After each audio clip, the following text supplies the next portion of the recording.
I notice I do this a lot. What's up, guys?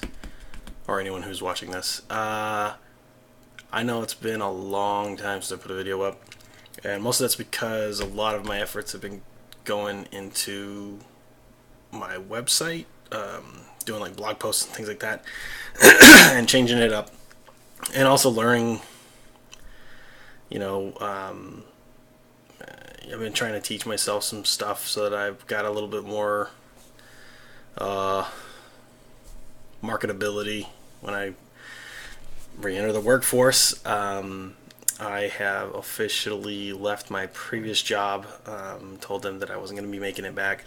It had been a while since I'd been there, so for medical leave. So I decided that instead of going back in and having to redo training all over again and go through all the paperwork and the rigmarole, I might as well have started. And then to return back to part-time versus getting a full-time position. I could have probably gotten a full-time position, but they're a 24-hour a day type situation, so you get shifts, and shift bid goes to seniority. I might obviously be lower in seniority than a lot of people that are getting the prime shifts. And I also don't want to go in there and be like, hey, I've got a kid and I need to have this shift on X date and I can only be working during these times of day, so I'm available to pick up my kid. And when there's people who've been there for years that we probably want that regular daily shift so they can have a normal life. And then, me, just override that or whatever because I've got needs and HR wants to make people happy or whatever. Which is actually cool, don't get me wrong, that's really awesome. I knew a person who had done that, and that was the same reason, which is why I started, I went to part-time to begin with. But anyway, I've officially left them to pursue re-entry into the world of graphic design. Things did not work out the way that I thought they would at this last job where I worked. I thought I was going to be able to start. I learned a lot. I got a lot of benefit out of it. But what I was wanting to do was jump over into their web design services, and it was something I could do. But at the time, I didn't know that their web design service was based off of some proprietary software, which I couldn't take that knowledge anywhere else. They've recently gone to adding like WordPress and stuff, which I've been learning. That's what I've been part of what I've been doing while I had cancer. So learning how to work on WordPress, work websites, read PHP, write PHP, brush up on my HTML, CSS, JavaScript, stuff like that. So it's given me a platform to regain entry into a digital world versus print, which is what I came from. And I'm probably going to go back into, but most of the jobs that I'm seeing that I want, they also involve digital, which is fine with me. That's actually exactly where I want to go. So I'm going to be doing that. That's what I've been doing the last few weeks, is brushing up on some things, tightening up my portfolio, getting my WordPress websites, polished and ready for portfolio use and things like that. Finishing a couple projects for some friends that I had done for their businesses and things like that. So it actually brought me some business too, so that's good. I've been doing freelance work through this when I could, just for my own, experience. But I'm talking a lot about this work stuff, and that's really, I don't even really know what I was going to talk about. Well, I mean, I guess I do, but I'm postponing it because so I haven't done a video in a long time. And one of the reasons I hadn't is because of the reasons that I cited. But the other one was I was disappointed. I had planned on making all these art videos of me doing artwork, for the project that I had talked about. My GoFundMe account, my GoFundMe page was just still happening. It didn't happen the way I thought it was because before chemotherapy, they don't tell you about neuropathy, or well, I guess they did, but I don't really know what it was.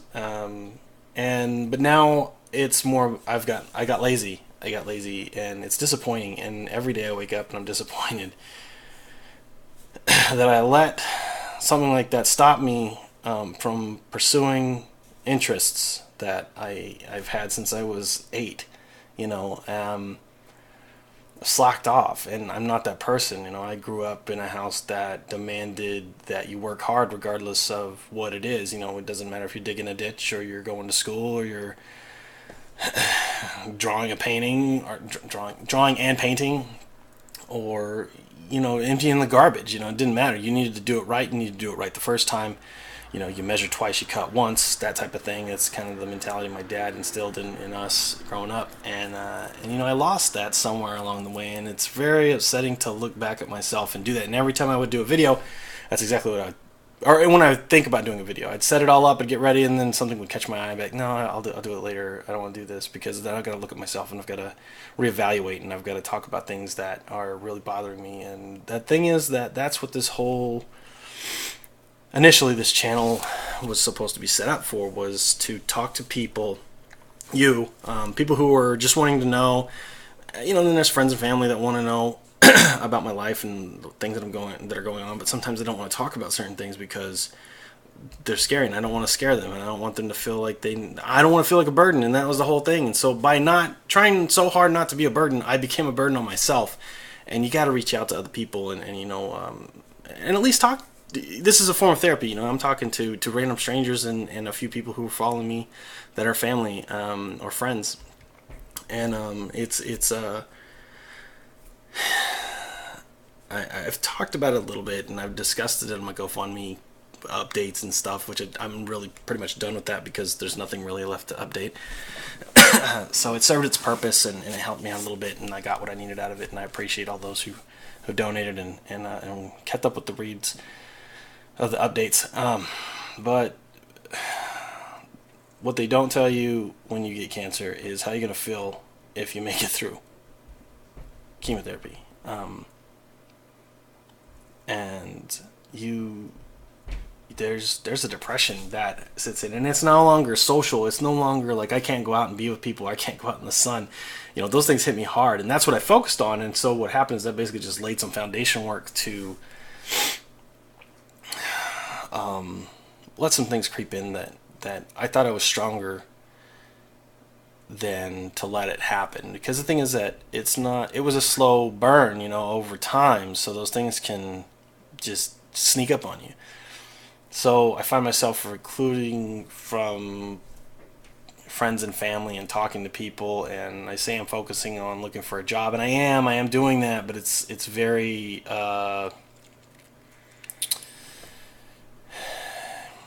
it's slow and lazy, and I'm disappointed that it's been like that too. Anyone who knows me from before this, they know that I'm the hardest working person in the room, even if I'm not the best. Okay, I may not be the most talented, but hard work is going to outshine talent when talent gets lazy. And right now, talent and hard work has both gotten lazy inside of me, and it's really upsetting. I'm scared. I'm scared to go back to work and interact with people. And I feel like all the things that I learned through my divorce that helped me come out of my shell emotionally and mentally, like I was very strong in certain things because I started to feel things that I had never felt before. I started to look at the world a different way. I started to, change my thought processes and things like that. And so I was very strong-willed. I was very strong, sometimes over-opinionated, maybe. I tried not to be a D-bag or a jerk or anything to anybody. I tried to, take everybody's feelings into consideration, and I always felt like I was successful at that. And now it's just, going into a new job, and even if I returned to the other job, it would have been the same thing, because now I'm having to be around people, and what if somebody asks me about it? What if somebody wants to talk to me about it? Do I go off on some tangent about it and tell them everything? Because that's kind of how I am. I just lay it all out there, and then everyone knows my business, and that way I don't have to hide anything. I don't have to keep secrets. Because I hate that. I hate that feeling. I hate whenever you keep things in. That's another reason why this is so weird for me. Like I've been keeping LaCroix sponsor. I've developed a taste for these things over the course of my dietary needs changing. I'm not too vocal about it yet because I haven't gone on the full-blown bandwagon, but a lot of people that I know personally, they know that I've switched over to more of a vegetarian diet. I say try because it's going to be hard. It's going to be rough, and I don't want to commit to it. And then at the end of the year, there I'm still where I'm at. Right now, I'm mostly vegetarian. I've slipped up a few times in the last couple months eating meat. The vegetarians, if you don't know, they still eat eggs and cheese, and they use fats to cook with. So maybe butter. But vegans don't. Vegans, nothing that comes from an animal or the exploitation of an animal in any way, shape, or form is considered something that you are not allowed to consume. There's two types of vegan. There's like the veganism that I'm trying to pursue is not what would be called ethical vegan, I think is what it is. Woody Harrelson's an ethical vegan, and I've got a friend who's an ethical vegan. And what that means, and most vegans that I know, that's how they are. This is what they are, is ethical, and it is more about the mistreatment and the misuse or the exploitation of animals. It's not so much for health. That's their side effect, or side. I don't know what that would be called.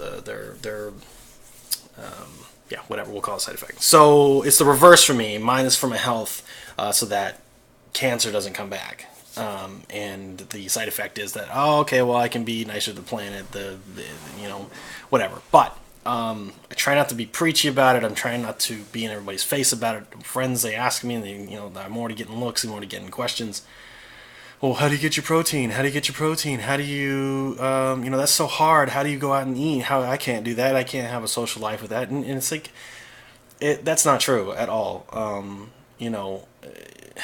It's all about yourself and what you're allowed. Like, you can label yourself whatever you want, but it's really ultimately up to your decisions. So you can label yourself a vegan and still, go have a beer. And if that beer has been made in a facility that had some sort of animal processing in it, then you can. And there are some beers. There's a lot of beers, actually. A friend of mine told me, the vegan friend, that a lot of beers use animal byproducts in their processing. So there's like maybe some animal fat or something, some sort of a binder or whatever. I don't know a whole lot about it. He just was telling me about it, but that's the case. So he sticks to whiskey. So which I don't believe there's anything wrong with that. So the other thing though is I'm trying not to drink as much, because that's another thing. Mine is all about this cancer, right? So I've been doing a lot of research and like trying to figure out what I could have done to prevent it, even genetically, even though it's genetic. There's things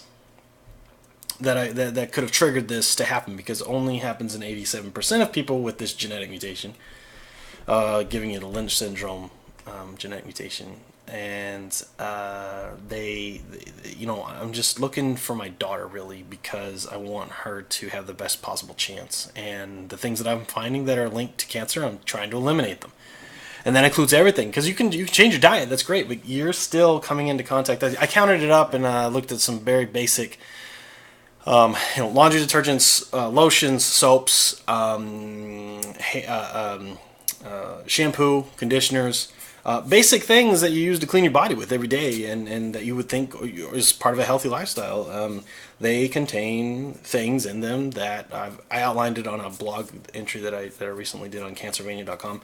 If you want to go take a look at that. But I put a list of all these different chemicals that I found through a few different sources of what's typically found in most modern shampoos, dyes, detergents, things like that. And on a very basic day, you wake up, you take a shower, you wash your hair, you used your body wash. You maybe used the restroom before you went to go have breakfast, so you washed your hands with some hand soap. Then you went to work, you washed your hands by going to the restroom there once, maybe twice, maybe right before lunch. I know a lot of people who don't do that, which is weird. Then you come home after a long day, and you wash your hands before dinner, and then maybe you brush your teeth before bedtime.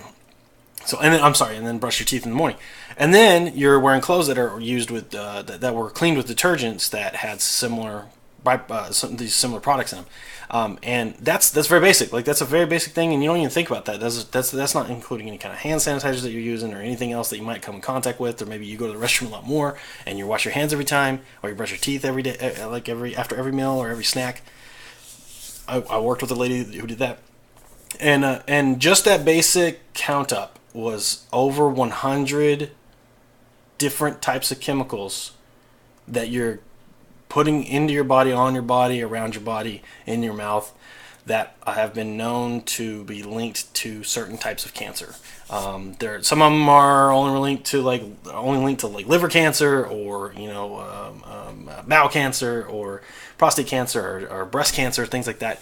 So it's not like it's just like a general type of cancer. So but that's crazy. That was interesting to me. So that led me down this path of starting to get motivated again about life, trying to be vigilant about certain things. And then recently, I'm disappointed that that our new president-elect is who he is. I would have literally been okay with any other pick on that roster over on the right side. I wouldn't have been happy with Hillary either, but I don't think that the first thing that he did was got rid of or signed into legislation the beginnings of the removal of the Affordable Care Act, which is, if you don't know, the Affordable Care Act is also called Obamacare. Obamacare is the nickname; it's not the actual legislation, the actual name of it. Affordable Care Act is what Obamacare is. Those are hand in hand; they're the same thing. If you don't know that, I'm sorry if you felt that was something different and you voted for something that was going to hurt you long term.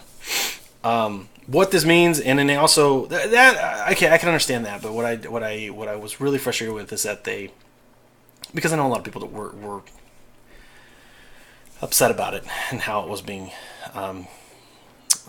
how it was used. I know nurses that are upset about it because it kept them from doing some of their job correctly. And I get that. I want to trust somebody in the medical field if that's what they do, as long as it's not something that was affecting their paycheck, because then it's just a money game, which it didn't in the cases that I was talking about. But now pre-existing conditions are back on the table. Insurance companies can discriminate for me having cancer already, so they don't have to. I don't know if it's going to be they don't cover me period over anything, or if it's just anything relating to cancer, which sucks because I've got to get blood work every 3 months, which is going to be easily $600 a pop. I've got to do that every 3 months. That's 4 times 6, $2,400 a year, just straight out, right out of my pocket, because they're going to be needed for the lab work to check for protein markers. And then once a year for the next 3 years, I'm supposed to get a CAT scan, possibly a PT scan, and what was the other one? Maybe an MRI, depending on what is going on. Those are easily $3,000 to $6,000 a piece, and that's just the ones that I know about. So that's every year.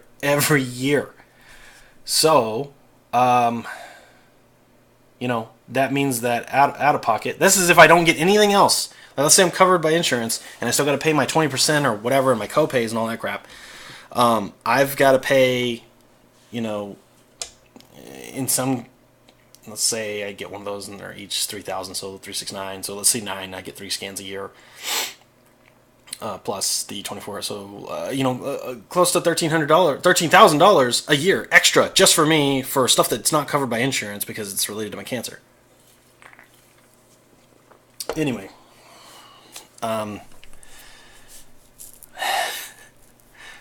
so let's say that, and I don't know if this is the case, but let's say I am depressed, like clinically depressed, like there's things going on inside my brain, like because sometimes I'm good and sometimes I'm not, and sometimes I'm really bad. Like today's a good day, that's why I'm doing this. But I've got a lot of fear, and that's why I'm depressed. And so I'm hoping that if I get back in the workforce and I'm around people, and this is going to clear up on its own. If it doesn't, I'm going to have to go to a doctor. Now, if it's something that came about because of is related to my cancer, is that going to be covered? I don't know, So I worry a lot. And then my daughter, it's a genetic cancer. So does my daughter not get covered now? Let's say, God forbid, that when she's 13, 14, 15, 16, under my roof, under my care, under my insurance, that they can drop her because of the cancer. There's not going to be a lot of hope for her. If you don't know, only 4% of the total amount of money that is donated for cancer research is put towards childhood cancer. the mortality rate for childhood cancer in certain kinds of cancer is like 87% mortality rate. A kid gets brain cancer or lymphoma or uh, uh, um, bone cancer or leukemia. If you decide to go the chemo route, I mean, I've seen pictures of them. Just go on Instagram, just check it out. Just type it in, childhood cancer, and you'll just see kid after kid after kid after kid that's bald, has sores on their body because of the chemotherapy, radiation. Their bodies haven't been built up the immunities and the things that I had that kept me from having these symptoms and these problems, and the same things that would have happened to me if I was like 60 and gotten this, when your tissues and stuff don't regenerate the same. It's a horrible, horrible thing, and if my daughter has to go through that and I'm not able to cover it, I mean, I'm going to do what I have to do, but I can't imagine that. And this is why the Democratic Party, because I wouldn't even call myself a Democrat. I wouldn't call myself a I like to have a free thought of everything. Okay, I tend to lean more towards a democratic society. Okay, I'm a little more socialist. I would have given my, left kidney to Bernie Sanders to have been president. That would have been my ultimate dream. And you say what you will. That's who I think would have been the best pick for this country. But whatever. It is what it is. I believe in democracy. I believe in America, and I believe in things. And if it comes out that it's legitimately, this was something that Russia did whatever they supposedly did, and nobody's obviously not caring enough to give a shit about that. Like, how do you have evidence that Russia may have tampered with our electoral process in order to give him votes or the electoral whatever? I haven't read all of the data on it, but what they supposedly did or did not do, because most of the stuff I read was speculative. How is the American people as a whole, Republicans and Democrats, not up in arms getting ready to go to war with Russia? You know what I mean? It's like, that's crazy. And then Trump comes out and says that Russia's okay, we should be good friends with them. That seems a little suspicious to me. That's just my opinion, though. So it is what it is. I don't wish him failure. I want him to do good things, and I'm an opportunist as well. So I see things lining up where there's going to be business opportunities. There's going to be gaps that need to be filled. There's going to be things that I could use and leverage if I wanted to sell my soul to make a buck, and I could do it in a second. And then take those profits and donate them to LGBT rights campaigns and Planned Parenthood and whoever else I wanted to that the Republican far right decides that they hate. So anyway, man, I'm covering a lot of stuff in this. This really was meant to kind of come out with my depression. These are all things that I've built. They're just like little pieces that just have made layer after layer after layer and just crammed together and solidified and just turned into a giant rock on my back. And I talking about it's actually making me feel better, so this is good. But I guess this is more for people who have cancer, who went through it, who went through the chemotherapy, and maybe whenever they got on the other side, they found themselves in a depression that they can't shake, that they don't understand, and they don't know why. And I'm here to tell you that it's real, you're not crazy, and it's something that you're going to have to deal with, and I don't know how to get out of it, and I don't know how to get you out of it. I just know that staying positive is no longer the end-all be-all for me. I'm going to try to start doing some artwork, trying to get into something that I love, trying to throw myself into some passion that I've been missing in my life recently. I mean, I've had the greatest support staff that I can imagine in anyone's life. My girlfriend, I can't even talk about it because I'll just sit here and just bawl for 20 minutes because the things that she did, the way she treated me, the way that she helped me, she's the reason why I'm going vegetarian. Not because she decided to do it and then wanted me to go along, but because she's actually making these changes for me. She doesn't want me to get cancer again. And so she's making these changes for herself. She's giving up of herself so that I'll jump on board. She's throwing me a life raft, and I'm being resistant to it, and I'm finally starting to go that route just because of, I see the need, I see the things that, we watch documentary after documentary after documentary, and they all say the same thing: plant-based diet is the way to go, that there is no need to get protein from an animal.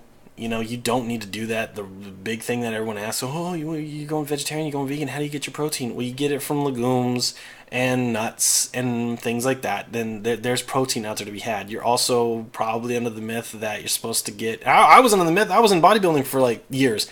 And I learned everything I could there, and I took it all lock, stock, and barrel like that. That's the way to be healthy, you know. And I consumed protein shake after protein shake, and steak and chicken, and chicken in almost every meal, tuna.